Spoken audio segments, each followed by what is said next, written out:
এ আমার কি হলো? আমার সাথে আমার সোনালী চুল কোথায় গেল? রাজকুমার হীরক আমায় দেখতে এসেছে।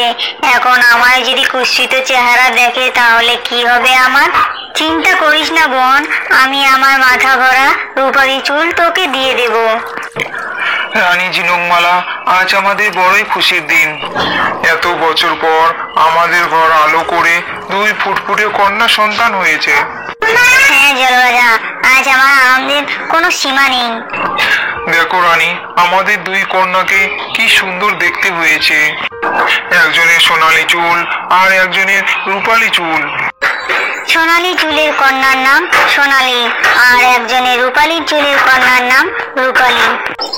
নাম দুটি আপনার পছন্দ হয়েছে তো? খুব সুন্দর নাম, আমার খুব পছন্দ হয়েছে। দেখতে দেখতে 16 বছর কেটে যায় নীল সাগর রাজ্যে। সোনালী আর রূপালীও বড় হয়ে ওঠে। মা, বাবা, দেখো আমার চুলটা কি সুন্দর, সোনার মতো। আর রূপালীর চুলটা কি বুড়ির মতো, ফেসফেসে সাদা, দেখো। হ্যাঁ সোনামা, তোমার রূপ ও চুল একদম সোনার মতো। তাই তো তুমি আমার সোনা মেয়ে। বাবা, আমার সোনা চুলের জন্য আমাকে একটা সোনার চিরুনি গড়িয়ে দেবে? হ্যাঁ সোনালী মা, আজই তোমার জন্য আমি একটা সোনার চিরুনি গড়িয়ে এনে দেবো। তখন রূপালী তার মাকে বলে, মা, আমাকে একটা চিরুনি বানিয়ে দেবে না? তোমার নতুন চিরুনি কি দরকার রূপালী? পুরনো চিরুনি দিয়েই তুমি চুল আঁচড়াবে। সোনালীর রূপের অহংকারে যেন মাটিতে পা পড়ে না। এমনই একদিন সোনালী তার সোনার চিরুনিটি খুঁজে পায় না। আমার স্বাদের সোনার চিরুনিটা কোথায় গেল? নিশ্চয়ই লোভ সামলাতে না পেরে রূপালী চুরি করেছে। সোনালী তার পিতার কাছে চিরুনি না খুঁজে পাওয়ার জানায়। আমি নিশ্চিত লোভ সামলাতে না পেরে ওই রূপালী আমার চিরুনি চুরি করেছে। বাবা, আপনি ওকে শাস্তি দিন। রূপালী, এ আমি কি শুনছি? তুমি সোনালীর সোনার চিরুনি চুরি করেছো? না পিতা, আমি সোনালীর চিরুনি চুরি করিনি। ছোটবেলা থেকে আমি এর চুল আঁচড়ে দিতে সাহায্য করেছি আর রূপের যত্ন নিতেও সাহায্য করেছি। আমি কেন ওর চিরুনি চুরি করব? পিতা, আমার মনে হয় সোনালীর চিরুনি ঘরের মধ্যেই হারিয়ে গিয়েছে। ভালো করে খুঁজলেই সেটা পাওয়া যাবে। তোর থেকে আমি বেশি সুন্দরী, তাই তুই আমাকে ছোট থেকেই হিংসা করেছিস। আমাকে সোনার চিরুনি দিয়েছে বলে তুই সেটা লোভ সামলাতে পারিসনি। আমার এই মহলে, আমার রাজ্যে চোরের কোনো জায়গা নেই। তুমি এই নেহাত আমার মেয়ে বলে, না হলে তোমাকে এই রাজ্য থেকে আমি তাড়িয়ে দিতাম। বাবার মুখে এমন অপমান আর সোনালী চোরের মিথ্যা অপবাদ শুনে রূপালী এই রাজ্য থেকে অনেক দূরে এক নদীতে চলে যায়। ছোট থেকেই বাবা মা সোনালীকে বেশি ভালোবাসেন, আমি তা মেনে নিয়েছি। কিন্তু আজ সোনালী আমাকে চোর বললো। এমন সময় নদীর উপর থেকে একটা জাল তার উপর এসে পড়ে। এত বেশ টান পড়েছে, আজ মনে হয় বড় মাছ পড়েছে। তাড়াতাড়ি টেনে তুলি, মাছটাকে পালাতে দিলে চলবে না। ডাইনি জালটি পাড়ে তুলে দেখতেই দেখে তার জালে কোনো বড় মাছ নয়, এক জীবন্ত মৎস্যকন্যা আটকেছে। কিন্তু মৎস্যকন্যা সেই ডাইনিকে দেখতে পায় না। জল থেকে বন্দি করে স্থলভাগে কে তুললো? আমাকে রূপ বদল করে ফেলতে হবে। আমি যে এক মৎস্যকন্যা, কেউ দেখে ফেললে বিপদ হবে। এই ভেবে রূপালী জালের মধ্যে নিজের রূপ বদল করে মানব রূপ ধারণ করে। আর এই আশ্চর্য ঘটনা দেখে ডাইনি বলে, কে তুমি? আশ্চর্য ব্যাপার তো, তুমি এই রূপ কিভাবে পরিবর্তন করলে? কে আপনি? আমাকে বন্দি করেছেন কেন? আমাকে মুক্ত করুন। আমি আর ডাইনি, তোমাকে মুক্ত করতে পারি, তবে একটা শর্তে। আমাকে তোমার রূপ পরিবর্তনের বিদ্যা শেখাতে হবে। ঠিক আছে, এবার তুমি আমাকে মুক্ত করে দাও। ডাইনি রূপালীর উপর থেকে জালটা সরিয়ে নেয়। এবার বলো, কি তোমার আসল পরিচয়? এই নদীতে কি করে তুমি এলে? এরপর রূপালী তার আসল পরিচয় দেয়। তার সাথে ঘটে যাওয়া সমস্ত ঘটনার কথা ডাইনিকে বলতে থাকে। আমি ডাইনি হলো, তুমি আমাকে বিশ্বাস করতে পারো। আমি তোমাকে কথা দিচ্ছি, তোমার হারিয়ে যাওয়ার সম্মান আমি তোমাকে ফিরিয়ে দেব। তুমি আমাকে তোমার রাজ্যে নিয়ে চলো। তারপর মৎস্যকন্যা রূপালী ডাইনিকে সঙ্গে নিয়ে তাদের নীল সাগরের রাজ্যে পৌঁছয়। এবার তুমি মহলে ফিরে যাও, আমি সবকিছু ঠিক করে দেব। এবার দেখবে তোমাকে কেউ কোনোদিন অবহেলা করবে না। এই কথা শুনে রূপালী তার মহলের দিকে এগিয়ে যায়। ডাইনি মহলের বাইরে একটি পাথরের আড়ালে লুকিয়ে পড়ে। তখন রানীমা বলে, মেয়েটা কাঁদতে কাঁদতে কোথায় গেল কে জানে। এবার সোনালীকে কে সাজাবে? এই তো মা, আমি এখানে, কোথাও যাইনি আমি। বিবাহের জন্য জলকুমার পাশের রাজ্য থেকে তোর বোনকে কালকেই দেখতে আসবে। হ্যাঁ, সেই জন্যই কাল তুই আমাকে সুন্দর করে সাজিয়ে দিবি, বুঝলি? যাও, এবার ঘরে গিয়ে ঘুমিয়ে পড়ো। ঠিক আছে মা। সবাই যখন ঘুমিয়ে পড়ে তখন ডাইনি অদৃশ্য হয়ে সোনালীর ঘরে ঢুকে পড়ে। তোর খুব রূপের দিমাগ, তাই না? আমি তোকে এমন শিক্ষা দেব, তোর রূপের অহংকার বেরিয়ে যাবে। এই কথা বলে ডাইনি কাঁচি দিয়ে সোনালীর সব চুল কেটে নেয়। এবার দেখ কেমন লাগে। এরপর ডাইনি সেখান থেকে অদৃশ্য হয়ে চলে যায়। এর পরের দিন পাশের রাজ্যের জলকুমার নীল সাগরের রাজ্যের মহলে প্রবেশ করার সময় দেখে একটি জলকন্যা সামুদ্রিক জীবের সাথে খেলা করছে আর তাদের সাথে কথা বলছে। কে তুমি? কি তোমার আসল পরিচয়? তুমি সকল সামুদ্রিক জীবের ভাষা বুঝতে পারো আর তাদের সাথে কথা বলতেও পারো? হ্যাঁ, ছোট্টবেলা থেকেই ওরাই আমার একমাত্র সঙ্গী। ওরাও আমাকে খুব ভালোবাসে। ওদের সাথে খেলতে খেলতে আমিও ওদের ভাষা শিখে গেছি। সামুদ্রিক প্রাণী জগতের প্রতি তোমার ভালোবাসা দেখে আমি মুগ্ধ। কি নাম তোমার? আমার নাম রূপালী, এই রাজ্যের বড় কন্যা। রূপালী ও হীরকজ্যোতি অনেকক্ষণ গল্প গুজব করে। রূপালী হীরকজ্যোতিকে সামুদ্রিক জীবের সাথে কথা বলতে শেখায়। আর এইটুকু সময়ের মধ্যে রূপালী ও হীরকজ্যোতির ভালো বন্ধুত্ব হয়ে যায়। তারপর হীরকজ্যোতি বলে, রূপালী, তোমাকে আমার খুব ভালো লেগেছে। আমি তোমাকে বিবাহ করতে চাই। তুমি আমাকে বিবাহ করবে? রূপালী তার মনের কথা যেই বলতে যাবে এমন সময় তার সোনালী বোনের চিৎকার শোনা যায়। চিৎকার শুনে রূপালী সোনালীর কাছে ছুটে যায়। আমার কি হলো? আমার স্বাধীন সোনালী চুল কোথায় গেল? রাজকুমার হীরকজ্যোতি আমায় দেখতে এসেছে। এমন যদি আমার কুৎসিত চেহারা দেখে তাহলে কি হবে? কাঁদিস না বোন, আমি আমার মাথা ভরা রূপালী চুল তোকে দিয়ে দিব। দেখবি রাজকুমার তোকে ঠিকই পছন্দ করবে। মোটেও না, তোর এই কুৎসিত ফ্যাকাশে চুল আমার দরকার নেই। রাজকুমার হীরকজ্যোতি কখন থেকে অপেক্ষা করছে। আমাদের কন্যা কি তৈরি হয়েছে? ওকে নিয়ে আসো। ঠিক তখনই রূপালী ছোট বোনকে সাজিয়ে মাথায় ঘোমটা দিয়ে সেখানে সোনালীকে নিয়ে আসে। সোনালী রাজকুমার হীরকজ্যোতিকে দেখে মনে মনে বলে, বাহ, কি সুন্দর দেখতে রাজকুমারকে। আমি এই রাজকুমারীকেই বিয়ে করব। রাজকুমার হীরকজ্যোতি, এ হলো আমার কন্যা সোনালী, সোনা মেয়ে আমার।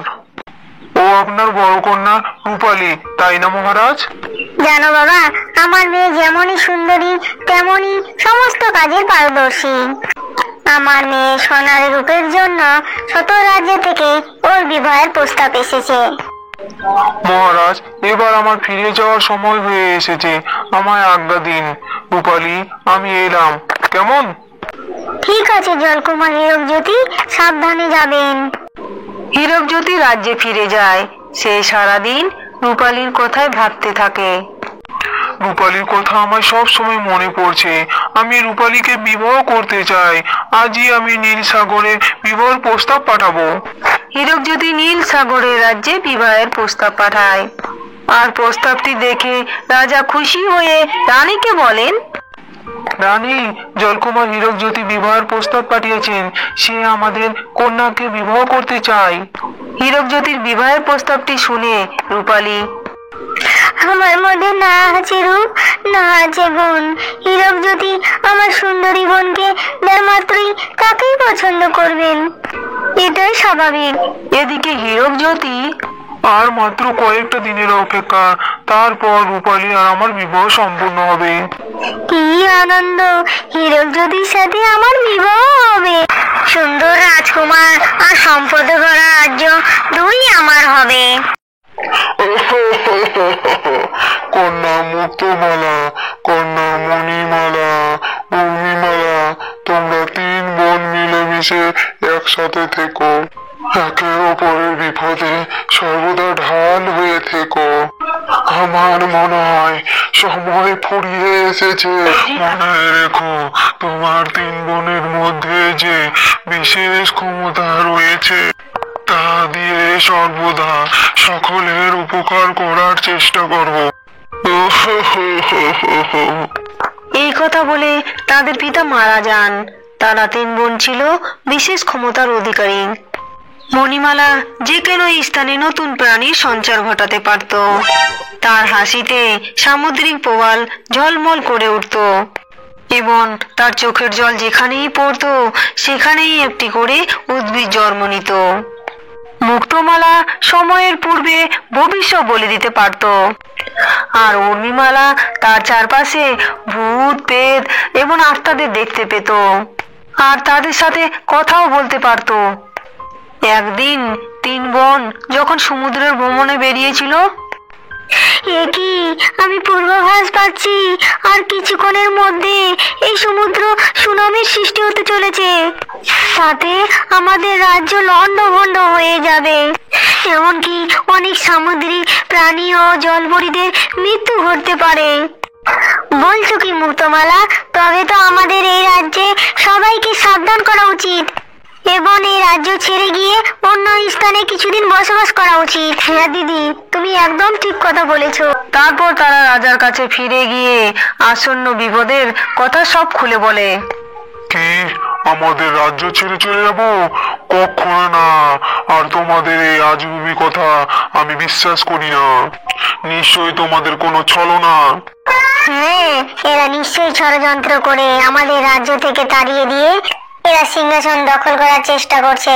তাছাড়া শুনেছি এরা নাকি তিন বোনে অলৌকিক শক্তির অধিকারী। আমাদের উচিত ওদের এক্ষুনি সমুদ্র রাজ্য থেকে বের করে দেওয়া। তারপর তাদের সবাই মিলে তিনজনকে অপমান করে রাজ্য থেকে বের করে দেয়। তারা তিন বোন কাঁদতে কাঁদতে তাদের রাজ্য থেকে বেরিয়ে বহু পথ অতিক্রম করে এক নদীর ধারে কাছে এসে পৌঁছয়। এখন আমরা কি করব দিদি? কোথায় যাব? এই সমুদ্র রাজ্যে তো আমাদের কেউ পছন্দ করে না, সবাই আমাদের ভুল বোঝে। চিন্তা করো না বোন, এই মায়ের দেওয়া জাদু মুক্তের সাহায্যে আজ থেকে আমরা মনুষ্য রূপ ধারণ করে এই স্থলভাগেই থাকবো। আমাদের বিশেষ ক্ষমতা দিয়ে এই স্থলভাগের মানুষদের উপকার করার চেষ্টা করব। তবেই আমাদের বাবা মার আত্মা শান্তি পাবে। তারপর তারা জাদু মুক্তের সাহায্যে তিন বোন মনুষ্য রূপ ধারণ করে নদীপথ ধরে হাঁটতে শুরু করে। তারা কিছু দূর যাবার পর হায় হায় হায় হায়, আমার কি সর্বনাশ হলো! হে তোমার কেমন বিচার প্রভু, হে তোমার কেমন বিচার প্রভু! কি হয়েছে? আপনি এখানে বসে কাঁদছেন কেন? কি বলবো মা, এক অসহায় বাবা আমি। সামনে আমার মেয়ের বিয়ে। ভেবেছিলাম এ বছরে ধান বিক্রি করে আমার মেয়েটার বিয়ে দেব, কিন্তু বৃষ্টি না হওয়ার কারণে আমার সব ধান নষ্ট হয়ে গেল। এখন আমার মেয়েটার বিয়ে কি করে দেব? কিছু বুঝতে পারছি না, কিছু বুঝতে পারছি না। আপনি কোনো চিন্তা করবেন না, আমি এক্ষুনি আপনার জমির সমস্ত ফসল ঠিক করে দিচ্ছি। এই কথা বলে মণিমালা মাটিতে বসে নষ্ট হয়ে যাওয়া ফসলে হাত দিয়ে মনে মনে মন্ত্র বলতে থাকে, আর সাথে সাথেই জমিতে নষ্ট হয়ে যাওয়া ফসল আবার আগের মতো সজীব হয়ে ওঠে। একই করে সম্ভব? কে তুমি মা? তুমি তো সাক্ষাৎ অন্নপূর্ণা। আজ তুমি জানো না এ কন্যার দায়গ্রস্ত পিতাকে কি করে উদ্ধার করলে? প্রভু তোমার অনেক মঙ্গল করুক মা, অনেক মঙ্গল করুক। এই কথা বলে সেই বৃদ্ধ সেখান থেকে চলে যায়। মণিমালা, মুক্তমালা, উর্মিমালা তিন বোন মিলে জঙ্গলের পাশে এক ছোট্ট কুটিরে বসবাস করত। তারপর একদিন সকালে, না না, আমি তোদের কোনো কথা শুনবো না। তোর বাবা যে টাকা ধার নিয়েছিল তাতে সুদে আসলে 3 গুণ হয়ে গেছে। আমি 2 দিন সময় দিলাম, এই 2 দিনে যদি টাকা ফেরত দিতে না পারিস তাহলে এই ভিটে মাটি ছেড়ে এখান থেকে চলে যেতে হবে। আপনার পায়ে পড়ি জমিদার মশাই, আপনি এভাবে করবেন না। আমি ছেলে বউ নিয়ে যে পথে বসবো, কিছুদিন সময় দিন, আমি আপনার সব টাকা শোধ করে দেবো। কিন্তু জমিদার রাহুলের কোনো কথা না শুনে সেখান থেকে চলে যান। আর রাহুল উঠানে বসে বসে খুব কাঁদতে থাকে। ওগো তুমি কেঁদো না, সৃষ্টিকর্তা আছে, দেখো সব ঠিক হয়ে যাবে। ঠিক তখনই সেই পথ ধরে যাচ্ছিল উর্মিমালা। রাহুলের কান্না শুনে সে তার কাছে গিয়ে বলে, কি হয়েছে তোমার? তুমি এভাবে কাঁদছো কেন? আমাদের এই ভিটে মাটি সবকিছু ছেড়ে চলে যেতে হবে। আমাদের বাবা জমিদারের মশাইয়ের কাছ থেকে কিছু টাকা ধার নিয়েছিলেন। জমিদারের পুরো টাকা শোধ করার আগেই বাবা মারা গেলেন। এখন জমিদার সুদে আসলে সেই টাকা ফেরত চাইছে। বাবা যদি মায়ের স্বর্ণার বাস্কটা কোথায় রেখে গেছে আমাদের যদি বলে যেত, তাহলে আজকে এই দিনটা আর দেখতে হতো না। তুমি কোনো চিন্তা করো না, আমি তোমাকে তোমার বাবার সাথে কথা বলিয়ে দেব। সেটা কি করে সম্ভব? বাবা তো মারা গিয়েছেন। আমার মধ্যে এক এমন শক্তি আছে, আমি ভূত, পেত, আত্মা তাদের সাথে কথা বলতে পারি। আজ রাতে আমি তোমার বাবার আত্মাকে স্মরণ করে তোমার সাথে কথা বলিয়ে দেব, ঠিক আছে কেমন? এরপর ধীরে ধীরে রাত হয়ে যায়। তখন উর্মিমালা রাহুলের পিতাকে স্মরণ করে। আর তখনই রাহুলের পিতার আত্মা সেখানে প্রকট হয়। বাবা, বাবা তুমি সত্যি এসেছো? আমাদের এই বিপদ থেকে তুমি উদ্ধার করো। রাহুল, আমি সব জানি। ব্যবসার এইভাবে ক্ষতি হওয়ায় অতিরিক্ত চিন্তা করে আমার মৃত্যু ঘটায়। তবে তুই কোনো চিন্তা করিস না, আমাদের বাড়ির পিছনে যে নিম গাছের নিচে লুকানো আছে তোর মায়ের গয়নার বাস্ক। তুই সেটা তুলে নিয়ে জমিদারের সমস্ত ঋণ শোধ করে দিস। এই কথা বলে রাহুলের বাবার আত্মা সেখান থেকে অদৃশ্য হয়ে যায়। সেই কথায় রাহুল গয়নার বাস্ক তুলে নিয়ে জমিদারের সমস্ত ঋণ শোধ করে দেয়। তুমি কে আমি তা জানি না, কিন্তু আজ তুমি আমাদের যেভাবে সাহায্য করলে আমি তোমার উপকার কোনোদিনও ভুলবো না। এভাবে তারা 3 বোন নানান ভাবে গ্রামের লোকেদের উপকার করে থাকে। কিন্তু হঠাৎ একদিন, দিদি, আমাদের এখনই সমুদ্র রাজ্যে ফিরে যেতে হবে। আমাদের সমুদ্র রাজ্য যে খুব ভয়ঙ্কর মুখে রয়েছে, আমরা সেখানে কিভাবে ফিরে যাব? সমুদ্র রাজ্যে তো আমাদের কেউ পছন্দই করে না, তারা তো আমাদের তাড়িয়ে দিয়েছে। আমি যে দেখতে পাচ্ছি তারা যে ভয়ঙ্কর বিপদের মধ্যে রয়েছে।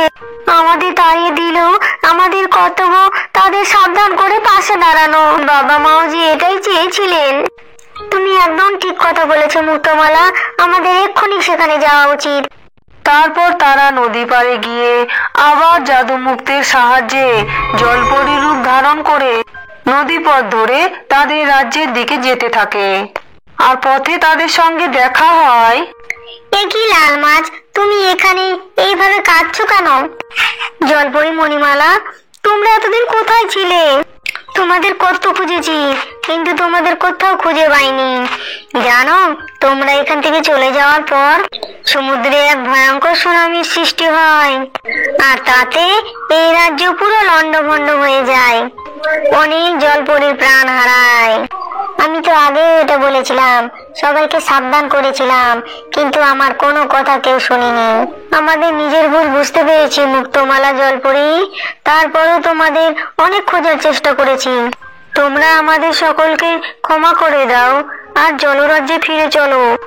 আমরা বুঝতে পেরেছি তোমরাই হলে আমাদের জলরাজ্যের আসল কবচ। এই কথা বলে লাল মাছ 3 জলপরীকে আবার তাদের রাজ্যে ফিরে নিয়ে যায়। রাজ্যের সকলেই নিজেদের ভুল বুঝতে পেরে ক্ষমা চেয়ে নেয়। এরপর থেকে সবাই একসাথে মিলেমিশে থাকতে শুরু করে। আমাদের গল্প এখানেই শেষ। আমাদের গল্প যদি ভালো লেগে থাকে তাহলে ভিডিওকে লাইক করে চ্যানেলকে সাবস্ক্রাইব করে দিন। আর নতুন নতুন গল্প দেখতে চাইলে বেল আইকনটি প্রেস করতে ভুলবেন না। আর কমেন্টে জানাবেন আমাদের গল্পটি আপনাদের কাছে কেমন লাগলো। ধন্যবাদ বন্ধুরা, সকলে ভালো থাকুন।